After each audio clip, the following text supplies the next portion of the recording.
Good morning everyone, welcome back. 9:17 हुए हैं। Bank Nifty के अंदर हम लोगों ने पुट साइड का ट्रेड लिया। ये ओपनिंग सेशन का ट्रेड है जहां पे मार्केट में ज़्यादा सोच विचार नहीं करना है और डायरेक्टली मार्केट के अंदर ट्रेड करना है। सोच विचार क्यों नहीं करना है, डायरेक्टली ट्रेड क्यों करना है, मैं यहाँ पे डायरेक्टली ट्रेड क्यों कर रहा हूँ इस वाली कैंडल के अंदर, तो मैं अभी आपको दिखाता हूँ। देखिए ट्रेड तो मैंने यहाँ पे बना लिया है, ठीक है। 56,000, 55,600, 55,700 की पुट के अंदर तो हल्का फुल्का ये ऊपर नीचे कर रहा है, तो यहाँ पे भी कुछ रेड ग्रीन अभी हमारा चलेगा, लेकिन ओवरऑल हमारा यहाँ पे ट्रेड कंप्लीट हो जाना चाहिए। टारगेट किसको करने वाले हैं, नीचे 55,500 का नंबर है, इसके ब्रेकडाउन का हमारा टारगेट यहाँ पे रहने वाला है।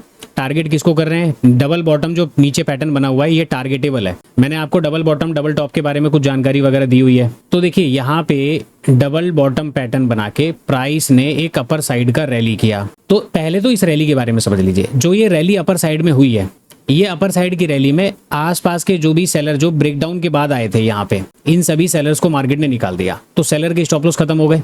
अब आपके पास बच गया डबल बॉटम। तो ये रैली में क्या हुआ वो मालूम पड़ गया। मार्केट ने जो सपोर्ट लिया, एक तो 55,500 का सपोर्ट लेके मार्केट ऊपर गया हुआ है, सेलर को निकाला। तो इस चार्ट में कौन बैठे हुए हैं, केवल और केवल बायर। क्लोजिंग प्राइस का मार्केट ने सपोर्ट लिया हुआ है प्रीवियस डे का। क्लोजिंग प्राइस से डिमांड उठाई, ये वो डिमांड थी जिसके बारे में मैंने आपको बताया था जब मैंने ट्रेड यहाँ पे एग्जिट किया था कि मुझे निकलना तो नहीं चाहिए, लेकिन मेरा एसएल का पॉइंट पूरा हो गया, उस वजह से मैं मार्केट से निकल रहा हूँ। क्लोजिंग प्राइस से डिमांड उठा के मार्केट ऊपर गया हुआ है। वापस नीचे आने के बाद इसने अपना लो ब्रेकडाउन नहीं किया और यहीं से 500 का सपोर्ट लेके मार्केट ऊपर गया हुआ है। तो ऐसे में कौन बैठे हुए हैं चार्ट में, केवल और केवल बायर। अब बायर बैठे हुए हैं तो इसको हम सर वेट क्यों नहीं कर रहे, हम डायरेक्टली ट्रेड क्यों कर रहे हैं।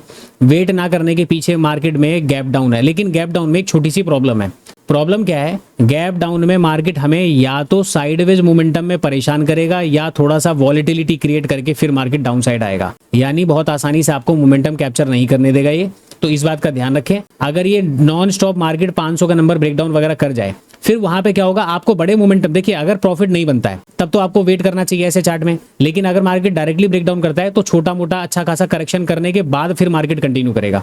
तो इस बात को हमें ध्यान में रख के काम करना है। और हमने ओपनिंग सेशन में काम क्यों किया, एक तो गैप डाउन के बाद मार्केट ने रिजेक्शन कैंडल बनाया। दूसरी बात, कल मार्केट ने यहाँ पे एक मोमेंटम किया डाउन साइड में, फिर डाउन साइड में आया और प्राइस एक्शन बना के मार्केट ऊपर गया, देन मार्केट गिरा।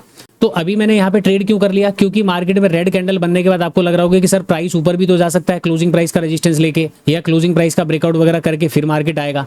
देखिए फिर हो जाएगा चार्ट रिपीटेशन, स्टार्टिंग का स्ट्रक्चर मार्केट में रिपीट हो जाएगा। तो ऐसे में फिर हम लोग यहाँ पे ट्रेड वगैरह नहीं कर पाएंगे। तो एक चीज आपको मान के चलना है, क्योंकि चार्ट रिपीटेशन का कंसेप्ट क्या होता है, 90% टाइम मार्केट में चार्ट, आसपास के चार्ट जल्दी रिपीट नहीं होते हैं। 10 दिन पुराना चार्ट है तो वो एक बार को रिपीट हो जाएगा, बट 2-3 दिन जो नजरों के सामने वो रिपीट नहीं होता। 10% चार्ट ऐसे होते हैं जो चार्ट कंटिन्यू मार्केट में 2 से 3 दिन बैक टू बैक मार्केट के अंदर रिपीट होते हैं, लेकिन वो स्टार्टिंग के चार्ट नहीं होते हैं। जो 10% की चार्ट बता रहा हूं ना, 10% का जो चार्ट होता है वो होता है आखिरी का चार्ट, क्लोजिंग प्राइस के टाइम का चार्ट, तो वो उस तरीके का चार्ट होता है। तो उसको अपने को समझना है। अब देखिए मार्केट ज्यादा बड़ी कोई रिकवरी ऐसे नहीं दिखाने वाला, जैसे आपको लग रहा है ना कि बहुत ज्यादा रिकवरी दिखाएगा, तो ऐसा कुछ होने वाला नहीं है। मार्केट को डाउन साइड में ओवरऑल आ जाना चाहिए, ये समझते हुए हम लोग यहाँ पे काम कर रहे हैं। अब अपने को यहाँ पे थोड़ा सा सीपीआर वगैरह एक बार चेक करें जरा, कौन सी चीज कहाँ पे चल रही है। इसका ऊपर रिजेक्शन है, S1 के सपोर्ट पे है, चलो इसके अंदर हमारे कोई काम का चीज नहीं है। यहाँ पे सीपीआर का रिजेक्शन है, S1 का सपोर्ट, यहाँ पे भी किसी काम का कोई चीज नहीं है। यहाँ पे मैं बात करूं तो 500, ठीक है, ये भी ब्रेक डाउन हो जाना चाहिए, और सीपीआर है। तो ज्यादा बड़े कोई रिजेक्शन नहीं होने चाहिए, क्योंकि जो भी इंडिकेटर वगैरह है ना वो सारे के सारे अभी रेंज के बाहर हैं। तो एक तो बात यहाँ पे ये आपको समझ में आ रही है। निफ्टी के चार्ट में भी बायर्स हैं, इन्हीं को टारगेट करने के लिए डाउन साइड में अगर हम चलते हैं तो ये लो तो ब्रेक डाउन हो जाना चाहिए। यहाँ पे अगर मैं बात करूं तो 680 से मार्केट ऊपर कितना गया, 264 पॉइंट, मतलब 680 का नंबर ब्रेकडाउन होके 560 तक कहीं पे मार्केट का रेंज बन सकता है। 385 है तो 560 तक मान के चलते हैं कि ये मार्केट हो सकता है कि आ जाए 560 तक। तो अभी देखो मैंने आपको चार्ट समझाया। अब चार्ट में जो मैंने आपको प्री ओपनिंग सेशन में मैंने आपको बातें बताई, प्री ओपनिंग के अंदर क्या क्या चीजें हैं वो मैं आपको आगे एक्सप्लेन करता हूँ। थोड़ा सा ना प्राइस का मोमेंटम होते हैं, फिर मैं आपको बताऊंगा कि देखिए इंपॉर्टेंट आपके लिए क्या है। इस चार्ट में हम बायर को टारगेट कर रहे हैं, इसी चार्ट में हम बायर को टारगेट नहीं भी करते हैं, तो वो मैं आपको कॉन्सेप्ट समझाता हूं कि क्यों हम टारगेट कर रहे हैं। तो अभी क्या करते हैं, प्राइस को चलने देते हैं। एंट्री मैंने आपको बता दी। अब एक बार थोड़ा सा ये मोमेंटम वगैरह 500 का अगर ब्रेकडाउन वगैरह करता है तो फिर मैं आपसे मिलता हूँ। उम्मीद तो यही है कि ऊपर तो नहीं जाना चाहिए मार्केट को, क्योंकि क्लोजिंग प्राइस बहुत पास में है, और क्लोजिंग प्राइस के पास अगर चला गया रेजिस्टेंस लेने तो फिर मार्केट कंटिन्यू ऊपर कर जाएगा। तो अभी वेट करते हैं, उसके बाद फिर मैं आपसे आगे मिलता हूँ। 934 हुए, देखो दो इंडेक्स तो ठीक ठाक चल रहे हैं। निफ्टी बैंक का चार्ट ठीक से नहीं चल रहा, 40 के आसपास अभी हम लोग आ गए, 3740 के आसपास।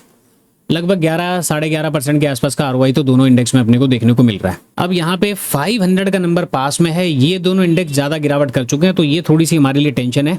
तो वेट करेंगे, देखो जब तक टारगेट नहीं मिलता तब तक तो वेट करेंगे। तो मैं 460 तक का टारगेट मान के चलता हूँ कि 460 तक मार्केट को कम से कम आना चाहिए। अभी इसके नीचे आ जाए तो बहुत अच्छी बात है, वरना ये तो बहुत स्लो एंड स्टडी चल रहा है और ये दोनों अपने मोमेंटम में चल रहे हैं। तो थोड़ा सा यहाँ पे हमारे लिए रिस्की तो जरूर है, बट रिस्की तो रिस्की है। ट्रेड तो अपने को करना ही था, ओपनिंग सेशन के अंदर ही करना था, क्योंकि चार्ट रिपीटेशन का स्ट्रक्चर वहां पे बनने वाला नहीं है। इसीलिए हम लोगों ने ओपनिंग सेशन में काम किया हुआ है। डबल बॉटम का लो भी अगर बात करूं तो 491 के आसपास है, तो 460 तक तो मार्केट को आना चाहिए। और अगर लो पे सपोर्ट लेगा तो फिर देखते हैं कि वहां पे किस प्रकार से ये वाले चार्ट रिएक्ट कर रहे हैं, उस हिसाब से चीजों को समझना पड़ेगा। 46 45 के आसपास है, फाइनल क्या है वो देखते हैं। इसमें 939 63 62 के आसपास हम लोग अभी चल रहे हैं। तो यहाँ पे तो अभी तक तो मोमेंटम देखिए कंटिन्यू है। थोड़ा सा अगर 500 का सपोर्ट वगैरह ले लेना, उसके बाद फिर हम लोग थोड़ा सा इंतजार कर सकते हैं अपने टारगेट पूरे होने का। तो अभी तो सपोर्ट लिया नहीं है कहीं पे, ये बैक टू बैक गिरते जा रहे हैं, तो हमारे ट्रेड के चलने के चांसेस कम है, यानी कि टारगेट कंप्लीट होने के चांसेस कम है। इसीलिए 460 जैसे ही मार्केट टच करेगा अपने को यहाँ से हो सकता है कि जाना पड़े, ये बात अपने को मान के चलनी पड़ेगी। तो अभी तो देखिए मोमेंटम ठीक ठाक हो चल ही रहे हैं, 500 का भी ब्रेकआउट हुआ नहीं है, ब्रेकडाउन। अगर ये 500 का ब्रेकडाउन कर दे तो हो सकता है कि 480 470 460 कहीं से भी मार्केट सपोर्ट वगैरह ले सकता है। वहां पे फिर अपने को डिसाइड करना पड़ेगा कि बैठना है कि या जो छोटा मोटा प्रॉफिट वगैरह कैप्चर करके निकलना है। तो क्या अपडेट आता है वो भी मैं आपको आगे बताता हूँ, अभी तो चलने देते हैं।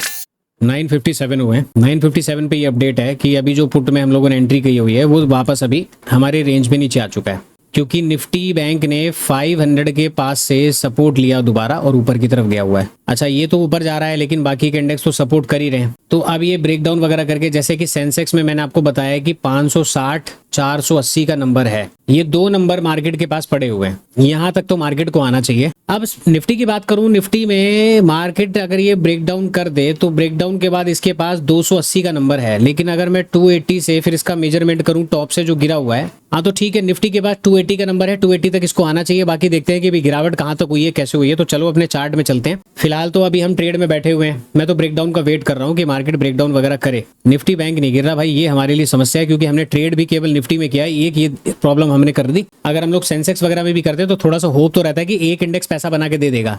अब एक इंडेक्स गिरे जा रहा है, दूसरा इंडेक्स गिर नहीं रहा है, ये मामला हमारा खराब कर सकता है भाई। हमने ट्रेड भी इसी के अंदर बनाया हुआ है। पर चलिए ठीक है, देखते हैं आज फिर से मार्केट में हो सकता है कि लॉस लेके जाना पड़े। ट्रेड तो हमने ठीक बनाया हुआ है और स्टार्टिंग में ट्रेड बना लिया। और कहाँ ट्रेड बनाए बताओ? स्टार्टिंग में क्योंकि चार्ट रिपीट नहीं होना था तो ओपनिंग सेशन में अपने को ट्रेड बनाना था, क्योंकि गैप डाउन के बाद रिजेक्शन कैंडल मिल चुकी है, तो ट्रेड तो मैंने ओपनिंग में बना चुका हूँ। अब उसके बाद मार्केट में ये प्रॉब्लम हो सकती है कि भाई एक ही इंडेक्स में बनाया, दूसरे इंडेक्स में भी बना लेता तो थोड़ा सा इसका तो कुछ फायदा हो जाता। ये एक चीज हमारे साथ रह सकती है। बाकी तो मैंने ट्रेड ठीक ठाक बनाया हुआ है, मोमेंटम भी मार्केट ने किया हुआ है। मार्केट को गिरना भी चाहिए, क्योंकि 500 के आसपास से तो मार्केट उठा हुआ है, लेकिन अभी भी स्टिल देखो डाउट तो अभी भी है, मैं आपको बता दूं।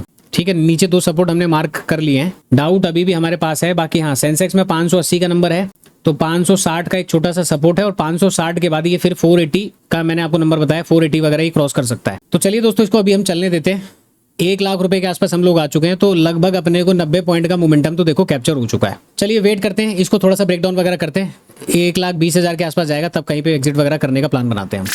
10:30 बज गए जी, और मार्केट में जो ट्रेड हमने बनाया है, प्राइस हमारे डायरेक्शन के अगेंस्ट में जाने लगा। 1 लाख रुपए का प्रॉफिट तो हम लोगों ने देख लिया था, 1 लाख प्लस, लेकिन यहाँ पे हम लोग एग्जिट तो नहीं करे, क्योंकि ये कैंडल जो बनी थी ना, ये कैंडल थोड़ी सी ठीक बनी थी, उसके बाद ये वाली केवल कैंडल ने काम हमारा खराब किया हुआ है। लेकिन इस इंडेक्स की गिरावट अब कम है और ये करेक्शन भी ज्यादा करेगा, इसकी गिरावट ज्यादा है तो ये करेक्शन भी कम करेगा। तो देखो अभी भी तो मैं बैठा ही हूँ। अब तो यहाँ पे क्या हो सकता है ना बीच में, क्योंकि अगर मैं आपसे बात करूँ, पुट में अभी हम लोग 19,000 20,000 के आसपास आए हुए हैं। वापस 1 लाख का प्रॉफिट देखने के बाद 80,000 रुपए हमारा जा चुका है यहाँ से। अब यहाँ पे क्या बनता है कि 20,000 रुपए लेके निकला जाए? नहीं भाई, अब यहाँ पे प्रॉपर लॉस लेके निकला जाएगा, क्योंकि मार्केट में 500 के पास बेस बना हुआ है। ये पूरा बेस मार्केट के लिए स्टॉप लॉस का काम कर सकता है। केवल ये कैंडल ने हमारा काम खराब किया हुआ है। अदरवाइज अगर इसको बेस मान ले तो नीचे अभी भी एसएल पड़े हुए हैं, तो ये हो सकता है कि थोड़ा बहुत ऊपर जाके बायर्स वगैरह को बिठा के फिर ये कंटिन्यू करेगा। क्या हो रहा है ना, पीछे से देखिए सेलिंग तो कंटिन्यू चल ही रही है। अब जो सेलर्स वगैरह जो भी रिट्रेसमेंट वगैरह पे आ रहे हैं, तो उनको निकालने का भी मार्केट हैंड टू हैंड काम करेगा, बायर्स को बिठाने का हैंड टू हैंड काम करेगा सपोर्ट के पास से। उसके बाद फिर मार्केट कंटिन्यू करेगा, तो फिर ये टारगेट आपको बड़े देगा। तो अभी बैठे रहना है, यहाँ पे अपने को छोटा लॉस लेके नहीं निकलना है, यहाँ पे लॉस में कंजूसी नहीं करनी, इस जगह पे लॉस प्रॉपर लेके निकलना है कल की तरह। तो कल की तरह प्रॉपर लॉस लेके निकलेंगे, अदरवाइज प्रॉपर मार्केट में टारगेट लेके निकलेंगे। छोटे टारगेट से से काम चलेगा नहीं मैं कि 20,000 40,000 50,000 बुक कर लूं। ऑलरेडी पिछले दिन हमारा बड़ा लॉस हुआ पड़ा है, तो उसको भी देखना है, आज के ट्रेड को भी देखना है, तो उस हिसाब से हम लोग यहाँ पे वेट करेंगे। अब ये बड़ी सी कैंडल बन रही है, देखो अब ये आगे क्या करता है। तो चलिए वेट करते हैं इसके ब्रेकडाउन का, उसके बाद फिर मैं आपसे मिलता हूँ। 10:47 हुए, मार्केट देखिए वापस 439 जो फिबोनाची का सपोर्ट हम लोगों ने मार्क किया था वहां पे आके मार्केट ने अभी कुछ कैंडल्स बेस बना रहा है। तो देखो ब्रेकडाउन तो अभी मिल जाएगा, क्योंकि कैंडल्स की स्ट्रेंथ आपको बता रही है कि मार्केट एक ब्रेकडाउन और देने वाला है। बाकी के इंडेक्स में अभी तक लो का ब्रेकडाउन हुआ तो नहीं है, यहाँ पे भी लो का ब्रेकडाउन नहीं हुआ है। तो नीचे इसके पास 500 का नंबर है, किसके पास है, सेंसेक्स के पास यहाँ पे। तो इसको कम से कम 500 तक तो आ ही जाना चाहिए ना, तो 500 का नंबर आ जाए तो अपना काम यहाँ पे कंप्लीट हो जाए। बाकी निफ्टी के पास 280 का एक सपोर्ट मैंने आपको बताया था, 280 का नंबर कहाँ है मार्क कर लेते हैं, थोड़ा सा दिखाई देगा चार्ट में। एक तो ये है, तो मैं इसको क्या करता हूँ 5 मिनट के टाइम फ्रेम पर चार्ट को मैं शिफ्ट कर देता हूँ। ये 5 मिनट के टाइम फ्रेम पर दोनों चार्ट शिफ्ट हो चुके हैं। अब 5 मिनट में अपने को गहरे तरीके से समझ में आएगा कि प्राइस एक्शन वगैरह कैसे काम कर रहा है। ये वाला एक बार ब्रेकडाउन वगैरह करे तो फिलहाल अगर मैं पोजीशन की बात करूं तो 1417 के आसपास तो हम लोग यहाँ पे आ चुके हैं। अब देखो एग्जिट करने को कर तो दें, लेकिन मैं सोच रहा हूँ कि एक बार ब्रेकडाउन वगैरह और करे फिर मैं एग्जिट करूंगा। तो थोड़ा सा मैं वेट करूंगा जब तक मार्केट ब्रेकडाउन नहीं होता है। देखिए जी मार्केट ने छोटा सा ब्रेकडाउन किया हुआ है और अभी PNL 127 128 के आसपास अभी हमारा चल रहा है। तो मुझे लगता नहीं है कि मार्केट में अभी मोमेंटम जल्दी होने वाला है, क्योंकि गैप डाउन ओपनिंग हुई है तो थोड़ा सा टाइम तो लेगा। तो अब ऐसे में हम क्या करने वाले हैं, जस्ट थोड़ा बहुत और कंफर्मेशन के लिए कि निफ्टी बैंक सेंसेक्स कैसे क्लोज कर रहे हैं नीचे अपनी कैंडल को, उसके बाद हम लोग यहाँ पे क्या करेंगे, ट्रेड काट के निकल जाएंगे। तो आज 1+, लेकिन 1.5 तो आज हम पहुंचने वाले नहीं है, क्योंकि मार्केट में बहुत ज़्यादा वेट करना पड़ेगा। तो अभी हम यहाँ पे क्या करते हैं, स्टिल थोड़ा सा और वेट करते हैं, देखते हैं कि प्रॉफिट वगैरह बुक करने की कोशिश करेंगे। अब जल्दी हम यहाँ से निकल जाते हैं। देखो भाई दिमाग का तो हो गया रायता, दही भी करता तो झेल लेते, दिमाग का रायता हो गया। मार्केट यहीं पे आ रहा है फिर रुक रहा है। तो यहाँ पे ना प्राइस बहुत ज़्यादा डिस्टर्ब करने लगा कि देखिए प्राइस का मोमेंटम ठीक है, लेकिन ये सेलर को ना बहुत तरीके से तोड़ना चाहता है। जो भी सेलिंग कर रहे हैं उनको अच्छी तरीके से मार्केट जो बस यही बताना चाहता है कि मैं घूम जाऊंगा। तो मेरे जैसे लोग जो डरे हुए बैठे हुए हैं वो ट्रेड काट के चले जाएंगे। तो मैं भी ट्रेड काट चुका हूँ, 1,18,000 के आसपास मैंने इसके अंदर भी बुक किया हुआ है, क्योंकि ऑलरेडी देखिए 132 तो इसके अंदर हम लोग देख ही चुके हैं। 127 130 मतलब 128 का तो हमने प्रॉफिट देखा हुआ है, फिर मार्केट ने कम कर दिया। अब फाइनल मेरे को जो मिल रहा है ना वो मैं लेके जा रहा हूँ, क्योंकि सेंसेक्स का चार्ट भी यहाँ पे विक छोड़ने लगा है कैंडल के अंदर। निफ्टी अपने लोअर पॉइंट पे अभी तक आया नहीं है, ये नीचे जाके ऊपर बार बार कर रहा है। तो फाइनल मैंने जाकर ट्रेड काट दिया। ट्रेड का क्या लॉजिक था वो मैं आपको एक्सप्लेन कर चुका हूँ। सिंपल डबल बॉटम को टारगेट करते हुए, डबल बॉटम टारगेट कब होते हैं नहीं होते ये मैं आपको सिखा चुका हूँ।